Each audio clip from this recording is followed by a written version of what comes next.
तो हमें इसलिए पैदा किया गया कि अल्लाह आजमाए कि किसका काम अच्छा है और किसका काम बुरा है। अब सवाल ये पैदा होता है कि आप ये कैसे फैसला कर सकते हैं कि कौन सा काम अच्छा है और कौन सा काम बुरा है? ये फैसला कैसे कर सकते हैं आप कि किस काम को हम अच्छा कहें और किस काम को हम बुरा कहें? किस तरीके से आप फैसला कर सकते हैं? वो कौन सा तराजू है जिस पर नापा जाए कि ये काम अच्छा है और ये काम बुरा है? वो कौन सी कसौटी तैयार हुई जिस पर परखा जाए ये काम अच्छा है और ये काम बुरा है? अस्सलामु अलैकुम व रहमतुल्लाहि व बरकातुहू। अल्हम्दुलिल्लाह अल्हम्दुलिल्लाहि रब्बिल आलमीन वस्सलातु वस्सलामु अला सय्यिदिल अंबिया वल मुरसलीन व अला आलिहि व अस्हाबिहि अजमईन। अम्मा बाद फ़अऊज़ु बिल्लाहिस समीइल अलीम मिनश शैतानिर लईनिर रजीम। बिस्मिल्लाहिर रहमानिर रहीम। लक़द काना लकुम फ़ी रसूलिल्लाहि उस्वतुन हसना। सदक़ल्लाहु मौलानल अज़ीम। इन्नल्लाहा व मलाइकतहु युसल्लूना अलन नबी या अय्युहल्लज़ीना आमनू सल्लू अलैहि वसल्लिमू तस्लीमा। दूसरी पढ़िए, अल्लाहुम्मा सल्लि व सल्लिम अला सय्यिदिना शफ़ीना मौलाना मुहम्मदिन बारिक वसल्लिम सल्लु अलैहि सलातम व सलाम अलैका या रसूलल्लाह या हबीबल्लाह या नबील्लाह सल्लल्लाहु तआला अलैहि व आलिहि वसल्लम। हुज़ूर ताजुश शरिया बदरुत तरीक़ा रहमतुल्लाह ताला अलैह फरमाते हैं, अभी आपने सुना आबो गिल में नूर की पहली किरण, आबो गिल में नूर की पहली किरण जाने आदम जाने हव्वा आप हैं या रसूलल्लाह सल्लल्लाहु अलैहि वसल्लम। जिक्र रसूल पाक की महफिल है। जिक्र रसूल पाक की महफिल में आया नहीं जाता, बुलाया जाता है। और उसूल है कि जब बुलाया जाए तो नवाजा भी जाता है। अगर नवाजना ना हो तो फिर बुलाया नहीं जाता। क्यों? इसलिए कि जिसे चाहा दर पे बुला लिया, जिसे चाहा अपना बना लिया, जिसे चाहा दर पे बुला लिया। उन्होंने चाहा, हम चाहें और वो ना चाहें तो हम नहीं आ सकते। उन्होंने चाहा कि हमारी मजलिस में, हमारी महफिल में शरीक हो जाए तो ये शरीक हो जाता है। तो हमारे चाहने से नहीं होता। कहा कि जिसे चाहा दर पे बुला लिया, जिसे चाहा अपना बना लिया। ये बड़े करम के हैं फैसले, ये बड़े नसीब की बात है। ये बड़े करम के हैं फैसले, ये बड़े नसीब की बात है। तो इस तरह की महफिल में आया नहीं जाता, बुलाया जाता है। खुशबख्त और खुश नसीब हैं वो लोग जो इस तरह की महफिल में शरीक हुआ करते हैं। तो हुज़ूर ताजुश शरिया फरमाते हैं, आबो गिल में नूर की पहली किरण जाने आदम जाने हव्वा आप हैं। अल्लाह रब्बुल इज्जत ने इस दुनिया में 18,000 मखलूकात को पैदा फरमाया। 18,000 मखलूकात को पैदा फरमाया। अब अल्लाह ने ही चाहा कि इन 18,000 मखलूकात का कोई सरदार बने, कोई इन 18,000 मखलूकात में से अफजल बने, कोई आला बने। तो 18,000 मखलूकात में अफजल आला बेहतर और सरदार इस इंसान को बनाया। इस इंसान को अल्लाह ने 18,000 मखलूकात में अफजल बनाया, 18,000 मखलूकात का सरदार बनाया। सबसे पहले जन्नत में हजरत आदम अला नबीना अलैहि सलातो तस्लीम का ये स्ट्रक्चर तैयार किया गया, पुतला, ये जिस्म तैयार किया गया, आग पानी मिट्टी आवाज, जन्नत में।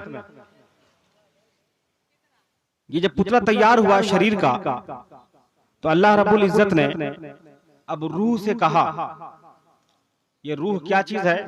तो कुरान में अल्लाह कहता है कि रूह ये खुदा का हुक्म है। हाँ, लोगों ने पूछा सरकार से, या रसूल अल्लाह रूह क्या है? तो आयत पाक नाजिल हुई, यसअलूनका अनिर रूह कुल रूह मिन अम्रिल्लाह। लोगों ने सरकार से पूछा, सरकार ये रूह क्या है? तो अल्लाह कहता है कि ये रूह खुदा का हुक्म है। तो रूह से कहा खुदा ने कि आदम में दाखिल हो जा, रूह इसमें दाखिल हो जा। अब रूह दाखिल हुई, और जैसे ही दाखिल हुई हड़बड़ा के बाहर निकल के आ गई, अचानक बाहर आ गई। अब अल्लाह ने पूछा कि तू बाहर क्यों आई? अल्लाह तो सब जानता है कि रूह गई अंदर और फिर बाहर क्यों आई, अल्लाह सब जानता है, मगर फिर भी अल्लाह पूछता है कि तू बाहर क्यों आई? अल्लाह अकबर। रूह कहती है, परवरदिगार आलम, ये कोठरी बहुत अंधेरी है, मैं इसमें कैसे रह सकती हूँ? तो अल्लाह रब्बुल इज्जत ने अपने हबीब के नूर को जनाबे आदम अलैहिस्सलाम की पेशानी मुबारक में रखा, नूर रखा, नूर रखा पेशानी में, और फिर कहा रूह दाखिल हो। अब जो नूर पहले ही आ चुका था, अब जो रूह दाखिल हुई, तो अब जो रूह दाखिल हुई तो अब निकलने का नाम नहीं ले रही, क्योंकि नूरे मुस्तफा जो मिला उसे। तो ताजुल शरिया फरमाते हैं, आबो गिल में नूर की पहली किरण, पहली किरण जो पेशानी में वो किरण रखी गई, वो नूर रखा गया, आबो गिल में नूर की पहली किरण, जाने आदम जाने हव्वा आप हैं। आदम में अगर जान आई तो नूरे मुस्तफा का सदका है, जान आई फिर निकल गई थी, नूरे मुस्तफा मिला तो जान रुक गई। तो आदम में दम आया इसलिए कि नूरे मुस्तफा मिल गया था, इसलिए फरमाया कि आबो गिल में नूर की पहली किरण। आबो गिल में, आप कहते हैं पानी को और गिल कहते हैं मिट्टी को। ये जो पुतला बनाया गया था आग पानी मिट्टी हवा से, कहते हैं आबो गिल में नूर की पहली किरण, जाने आदम जाने हव्वा आप हैं सल्लल्लाहु अलैहि वसल्लम। झूम कर दुरूद पाक पढ़िए, अल्लाहुम्मा सल्लि व सल्लिम अला सय्यिदना शफीना मौलाना मुहम्मदिन बारिक वसल्लम सल्लल्लाहु अलैहि सलातम व सलाम अलैका या रसूलल्लाह सल्लल्लाहु तआला अलैहि व आलिहि व अस्हाबी वसल्लम। कुरान पाक में अल्लाह ने इरशाद फरमाया, लक़द काना लकुम फी रसूलिल्लाहि उस्वतुन हसना, रसूल की जिंदगी तुम्हारे लिए बेहतरीन नमूना है, बेहतरीन नमूना है। अगर तुम अपनी जिंदगी गुजारना चाहते हो तो अमेरिका को ना देखो, अपनी जिंदगी गुजारना चाहते हो तो हॉलैंड को ना देखो, अपनी जिंदगी गुजारना चाहते हो तो थाईलैंड को ना देखो, यूरोप की तरफ निगाह ना उठाओ।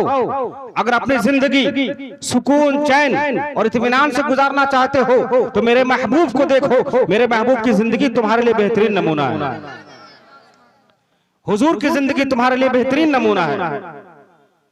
अल्लाह अकबर। अच्छा, अल्लाह ने हुजूर को बनाया क्यों? इसलिए बनाया कि लोग उनकी जिंदगी को देखकर अपनी जिंदगी गुजारें, उनको देखकर हम चलना सीखें, उनको देखकर हम जिंदगी बिताना सीखें, हम जिंदगी गुजारना सीखें। और अल्लाह ने हमें क्यों बनाया? हमें इसलिए बनाया कि किसका काम अच्छा है किसका काम बुरा है उसको आजमाया जाए। अल्लाह ने फरमाया, अल्लज़ी खलक़ल मौत वल हयाता लियब्लुवकुम अय्युकुम अहसनु अमला। मौत और हयात को इसलिए पैदा किया ताकि जान लिया जाए किसका काम अच्छा है किसका काम बुरा है। हमें पैदा किया रब ने इम्तिहान के लिए, और अपने महबूब को पैदा किया कि सारी कायनात उसके महबूब को देखकर उसकी अदाएं अपने शरीर पर उतार ले और फिर उसके देखकर उसके पीछे पीछे करने लगे। मेरा महबूब करता जाए और तुम, मेरा महबूब कहता जाए और तुम उसको करते चले जाओ। सोचो भी मत कि हुजूर ने ऐसा क्यों कहा, सोचने का भी टाइम नहीं, बस महबूब कह दे तुम करने लग जाएगा। तो हुजूर के इसलिए बनाया कि सारी कायनात उनको देखकर जिंदगी गुजारने का तरीका सीख ले, जिंदगी बिताने का तरीका सीख ले। अल्लाह अकबर। फरमाया लक़द काना लकुम फी रसूलिल्लाहि उस्वतुन हसना, हुजूर की जिंदगी तुम्हारे लिए बेहतरीन नमूना है, रसूल की जिंदगी तुम्हारे लिए बेहतरीन नमूना है। हम अगर नमाज पढ़े तो हम नमाजी बनते हैं, हम अगर नमाज पढ़े, आप अगर नमाज पढ़े तो नमाजी बनते हैं, मगर हुजूर जब नमाज पढ़ते थे तो नमाजी नहीं बल्कि खुद नमाज बना करती थी। हम अगर हज करें तो हाजी बनते हैं, आप हज करें तो हाजी बनते हैं, मगर हुजूर जब हज करते थे फरमाया खुजू अन्नी मनासिककुम, बुखारी शरीफ की हदीस है कि लोगों मुझे देखकर अपना हज अदा किया करो, मैं जैसे करता हूं वैसे करो।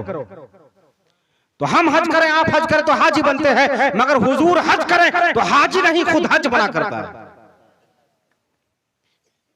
हम रोजा रखें तो रोजेदार कहलाएं, और हुजूर रोजा रख ले तो रोजेदार नहीं बल्कि खुद रोजा फर्ज हो जाया करता है। हुजूर की जिंदगी, रसूल की जिंदगी तुम्हारे लिए बेहतरीन नमूना है, बेहतरीन नमूना है। अल्लाह अकबर। तो महबूब करता जाए और तुम उसके पीछे चलने लग जाया करो, सोचो भी मत। तो हमें इसलिए पैदा किया गया कि अल्लाह आजमाए कि किसका काम अच्छा है और किसका काम बुरा है। अब सवाल ये पैदा होता है कि आप ये कैसे फैसला कर सकते हैं कि कौन सा काम अच्छा है और कौन सा काम बुरा है। ये फैसला कैसे कर सकते हैं आप कि किस काम को हम अच्छा कहें और किस काम को हम बुरा कहें? किस तरीके से आप फैसला कर सकते हैं? वो कौन सा तराजू है जिस पर नापा जाए कि ये काम अच्छा है और ये काम बुरा है? वो कौन सी कसौटी तैयार हुई जिस पर परखा जाए ये काम अच्छा है और ये काम बुरा है? तो आवाज आने लगी आसमानों से, मुफीदुल कादरी सुनो, जिस काम को मेरे महबूब ने किया वो काम अच्छा हो गया, और जिस काम से मेरे महबूब ने रोक दिया वो काम बुरा हो गया।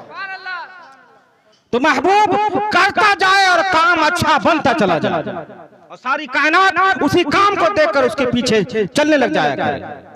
तो महबूब कहता जाए और तुम करते जाओ।